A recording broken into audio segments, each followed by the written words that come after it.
ఈ రోజు నా బాడీ వెయిట్ వచ్చేసి 62.35 KGs. Day 3 of level up సిరీస్కి స్వాగతం.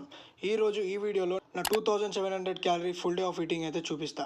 నా ఫస్ట్ మీల్ బ్రేక్ఫాస్ట్లో నేను స్మూతీ అయితే తీసుకుంటా. స్మూతీలో నేను 60 gram oats, 30 gram peanut butter and 150 gram of banana ఎక్కడ రాబోయి అని అంటే, నా దరిద్రం ఏందో కానీ నేను full day of eating video shoot చేసేటప్పుడే బనానాస్ అయిపోయినాయి.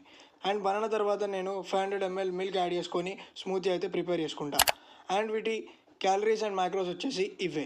అండ్ నా నెక్స్ట్ మీల్ వచ్చేసి లంచ్లో నేను 200 grams of chicken breast and 200 grams of cucumber and 200 grams of white rice అయితే తీసుకుంటా. సో నేను చికెన్ కుక్ చేసేటప్పుడు 1 tablespoon of sunflower oil అయితే యూజ్ చేస్తా. సో నా లంచ్ క్యాలరీస్ అండ్ మైక్రోస్ వచ్చేసి ఇవే. అండ్ ప్రీ వర్కౌట్లో నేను 2 bananas and post workout or డిన్నర్లో నేను 4 eggs and 200 grams of curd and 200 grams of white rice అయితే తీసుకుంటా. సో వీటి క్యాలరీస్ అండ్ మైక్రోస్ వచ్చేసి ఇవి. అరే బాబు, మరి ఇవన్నీ 2400 క్యాలరీస్ అయినాయి, 2700 క్యాలరీస్ అన్నావు కదా అని అంటే